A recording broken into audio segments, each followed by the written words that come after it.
Football মানে জাদু, নাটক আর আবেগের খেলা।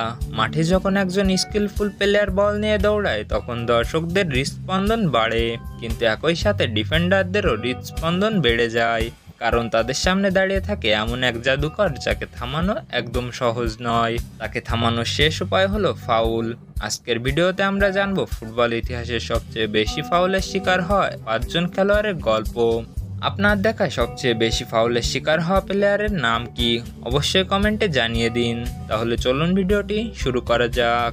ফুটবল ইতিহাসে সবচেয়ে বেশি ফাউলের শিকার হওয়া সেরা 5 জন খেলোয়াড়ের এই তালিকায় 5 নম্বর অবস্থানে রয়েছে কলম্বিয়ার জোয়ান কোয়াদ্রাডো, যিনি প্রায় 729 বারেরও বেশি ফাউলের শিকার হয়েছেন।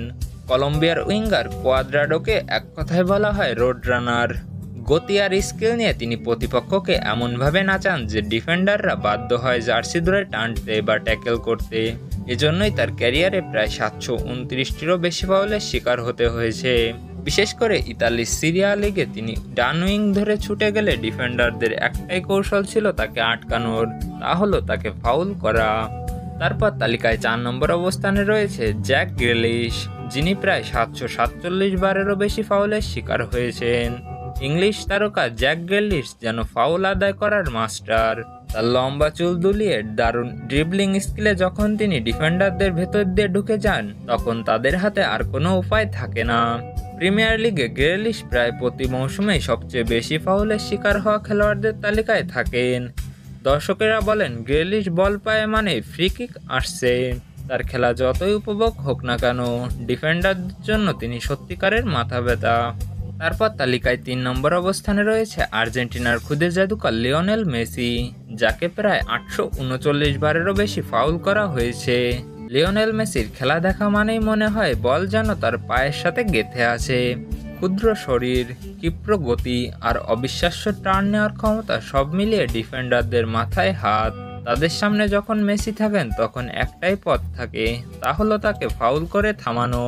তার ক্যারিয়ারে 800রও বেশি ফাউল হয়েছে, কিন্তু আশ্চর্যের ব্যাপার হলো তিনি কখনোই অভিযোগ করেননি, কখনো নাটক করেননি, বরং প্রতিবার উঠে দাঁড়িয়ে আরও মারাত্মকভাবে খেলেছেন। ইতিহাসের সেরা খেলোয়াড়দের একজন হওয়ার পেছনে তার এই দৃঢ় মানসিকতাই বড় ভূমিকা রেখেছে। তারপর তালিকায় 2 নম্বর অবস্থানে রয়েছে ইতালির আন্দ্রেয়া বেলোত্তি, যার মোট ফাউলের সংখ্যা প্রায় 871। ইতালির স্ট্রাইকার আন্দ্রেয়া বেলোত্তিকে বলা হয় ইল গালো, যার মানে হলো মোরগ। মাঠে তার লড়াই করার মানসিকতা একেবারে মোরগের মতোই। তিনি শুধু গোল করার জন্য দাঁড়িয়ে থাকেন না, বরং বলের জন্য ডিফেন্ডারদের সঙ্গে কাঁধে কাঁধ মিলিয়ে লড়াই করেন।